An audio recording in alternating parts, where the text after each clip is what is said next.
Slogan En prostor za vse, ki so ga ustvarili pri projektu Multimodalna mobilnost, se tudi v praksi postopoma uresničuje v našem okolju. Projekt je namenjen ranljivim skupinam, da bi lahko živele čim bolj samostojno in varno. Med drugim vključuje tudi gluhe in naglušne, ki v 11 letih njegovega izvajanja opažajo opazen napredek, zlasti na področju potniškega prometa. Ljubljanski potniški promet, krajše LPP, je veliko naredil za dostopnost za osebe z izgubo sluha.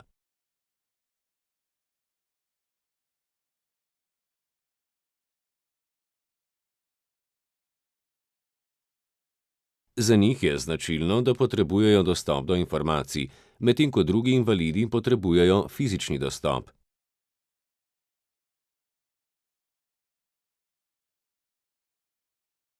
Mi potrebujemo informacije o delovanju javnega prometa, torej v mestu Ljubljana.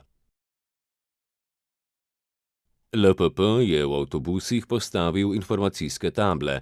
Tudi na nekaterih postajah je postavil table z obvestili o prihodih avtobusov.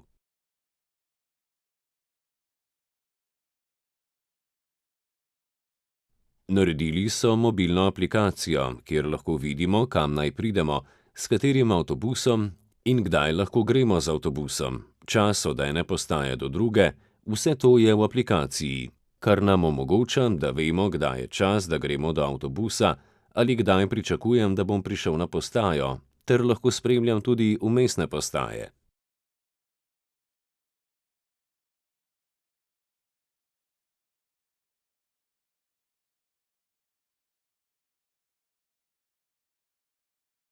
To je dobro za nas. Potem pa je tudi še nekaj sprememb na bolje. Tudi v železniškem prometu so že postavili informacijske table, ampak ne na vseh postajah.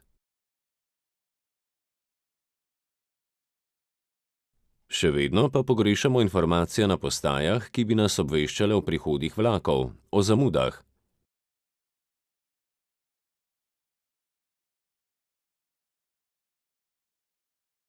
Še vedno so problemi, še posebej na vzhodu Slovenije, ker popravljajo proge iz Ljubljane proti Štajerski, in tam je veliko prestopov. Tam pa se informacije o vlakih porazgubijo. Gluhi potniki so prikrajšani za informacije, kdaj bo prišel naslednji vlak, na kateri peron.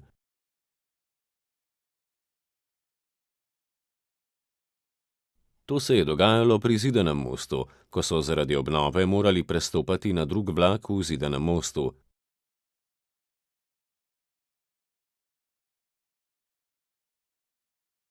Dobil je informacijo, naj počaka na tistem peronu, da bo prišel drug vlak. V bistvu je vlak prišel na drug peron, gluhi pa je čakal in čakal.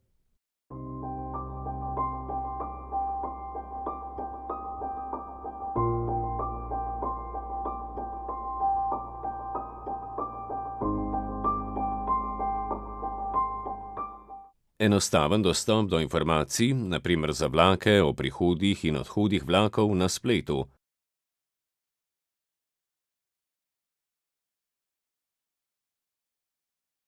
Malo je zakomplicirano, ni prijazno uporabnikom. V avtobusnem prometu pa pogrešamo enoten informacijski portal, ki bi nas obveščal o prihodih in odhodih vseh avtobusov, v kateremkoli kraju v Sloveniji.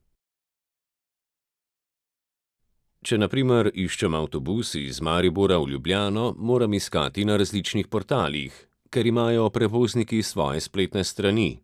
Ni povezave.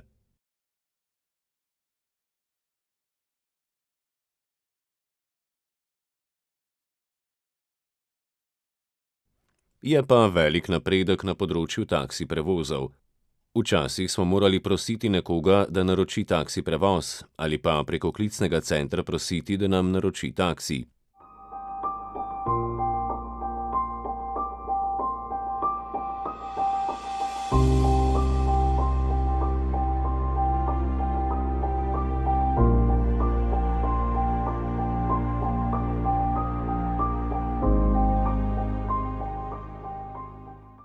Z aplikacijo spremljamo tudi svojo pot, da ne bo taksist naredil kakšnega ovinka in potem dodatno zaračunal.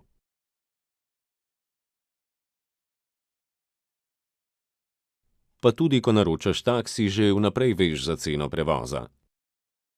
Tudi spletna dostopnost še vedno ostaja področje, ki gluhim in naglušnim povzroča številne težave. Po drugi strani pa glede dostopnosti do storitev v javnih objektih, na primer v zdravstvu, tam je treba še veliko postoriti. Še vedno so problemi pri naročanju za obisk zdravnika.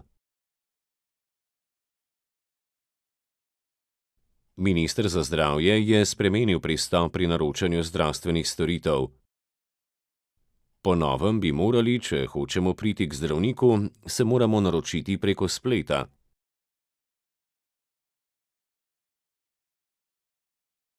Prej bi morali urediti še dostop na spletu, šele potem pa odpreti možnosti naročanja za obisk pri zdravniku.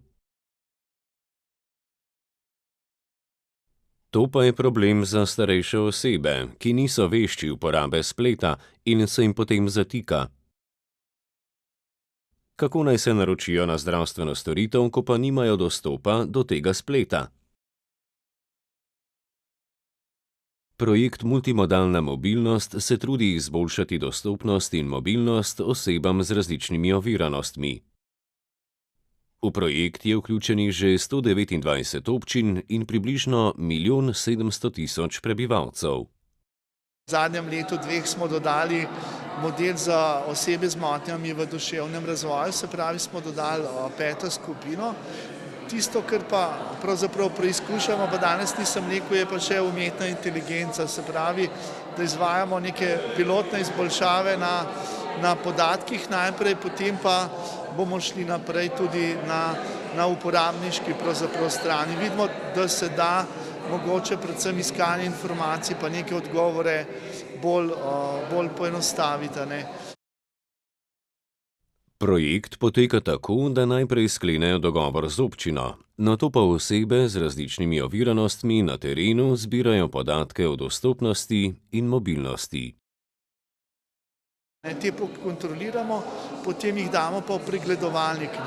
In ti podatki so brezplačni za vse na tej strani in si jih lahko prenesete na računalnik ali jih pa občine prevzamejo in jih dajo kot celotni GIS sloj, zato da vidijo, kako načrtovati prostor. Zdaj, če smo rekli, da služijo za potovanje invalida, da varno pride iz ene točke na drugo, da je to eden glavni rezultat, je to drugi, da na koncu upravljavci javne infrastrukture, se pravi občine, države in druge inštitucije, odpravijo te fizične, se pravi ovire in tudi ovire, ki so digitalna dostopnost, recimo spletnih strani. Pri projektu poudarjajo, da dostopnost ne sme biti privilegij, ampak temeljna pravica vsakega posameznika. Ne glede na svoje sposobnosti bi moral imeti vsak možnost, da se svobodno giba, dostopa do informacij ter v svojem okolju živi samostojno in varno. Ta projekt združuje strokovnost, tehnično izvedbo in pa ta humanitarni človeški vidik, daje neko širino, kaže na to odprto družbo, na vključujočo družbo, v kateri si vsi želimo živeti, torej to je družba, ki nikogar ne pušča zadaj in kjer ustvarjamo dostop, enake možnosti za vse. Tudi če brskamo po tem pregledovalniku, lahko ugotovimo, da je pred nami še veliko dela. Vidimo, da zakonodaja nekako omogoča oziroma predvideva krajše roke za dostopnost, ko se potem realizirajo, kar pomeni, da predvsem na lokalni ravni, pa tudi na ravni spletišč je še veliko za narediti glede te dostopnosti. V prihodnjem letu načrtujejo vključitev še približno 30 novih občin, s čimer se prostor, dostopen vsem, po Sloveniji širi in ustvarja prijaznejše okolje za vsakogar.